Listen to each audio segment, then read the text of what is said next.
Parasha Shoftim, l'histoire. Nous avons dans la Parasha Shoftim le principe des villes de refuge. Quand une personne rentre dans la forêt, c'est le cas de base, et qu'il vient couper du bois, et que malencontreusement le fer de la hache se détache et tue une personne qui n'était pas visible, à ce moment-là, l'assassin involontaire devra partir en ville de refuge. Et il est bien entendu que l'assassin involontaire est involontaire, c'est-à-dire qu'il n'a pas prémédité, il n'a pas chassé, il n'a pas cherché à tuer la victime. Et sur ce terme, le passouk de la paracha, de notre paracha, nous dit « Vacher lo tzada » et il ne l'a pas chassé. « Ve'elokim inaliyado » nous voici qu'Hachem l'a mis dans sa main « Ve'samti lach » et il lui a « Et j'ai fait pour toi une ville de refuge ». Alors ici, le Harizal nous dit la chose suivante. Le terme inaliyado ve'samtilach, donc qui s'adresse à l'assassin involontaire, ces mots-là, ces quatre mots-là, leurs initiales font le mot Elul. Aleph, Lamed, Vav, Lamed. Ina, voici Aleph, Leyado, Lamed de Leyado. Ve'samtilach, le Vav, ça fait Elou, et Lach, le Lamed, Elul.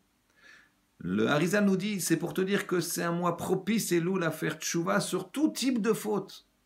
Et même les fautes que tu n'as pas fait de façon volontaire. Les fautes involontaires qu'on appelle Beshogeg. Comme cette personne-là qui a tué sans faire exprès. Et qui va partir en ville de refuge. Mais, à l'instar de ce qu'on a dit dans le Shiur, nous avons parfois des situations qui nous semblent étonnantes. Et on a des questions. Et la Gemara dans Makot, Daf Yud Amud Bet, elle nous parle de ce pasouk en illustrant l'histoire suivante. Il s'agit d'un homme qui a tué sans faire exprès. Il était dans la forêt, il a tué sans faire exprès. C'est vraiment un meurtre involontaire. Il coupe du bois, il entend un bruit, il voit que sa hache, le manche, il n'a plus que le manche dans la main. Il voit que le fer s'est détaché, il entend un cri, il se précipite, il voit derrière un fourré un homme mort. Il n'y avait pas de témoin. Qu'est-ce qu'il fait? Il enterre l'homme et il s'en va. Il ne dit rien. Parallèlement à ça, dans un autre endroit, un homme, un assassin volontaire, tend un traquenard à celui qu'il veut tuer et le tue. Meurtre parfait, aucun témoin. Voilà que la Gemara nous dit Akadosh Baruch Hu fait quoi?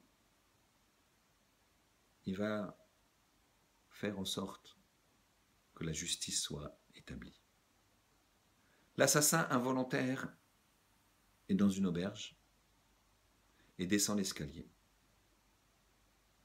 L'assassin volontaire est sous cet escalier en train de dîner. L'assassin involontaire qui doit partir en galoute, lui, il glisse et il tombe sur l'assassin volontaire et le tue, lui brise la nuque. Finalement, là, il y a des témoins et l'assassin involontaire va partir en galoute. L'assassin volontaire, lui, qui était chayav mita, qui était passible de la peine de mort, va être tué. Si on regarde juste cette histoire dans l'auberge, alors on penserait que c'est tout à fait injuste. Quand on connaît ce qui s'est passé avant, que l'assassin involontaire devait partir en galoute, en ville de refuge, et que l'assassin volontaire devait être exécuté, alors on voit bien la main d'Hachem. Shoftim veshoterim, les jugements, attention, de ne pas s'égarer en jugeant avec notre propre esprit. C'est celui de la Torah.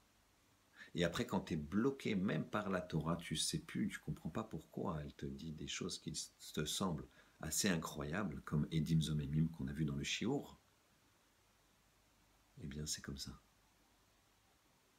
La Emouna commence, la foi, elle commence là où l'intelligence s'arrête. La justice d'Hachem est parfaite. Hachem Tzadik Veyachar, il nous demande juste de nous rapprocher de nous, de lui, et de retrouver notre essence, notre vrai jugement, pour faire une vraie teshuva. Shabbat shalom.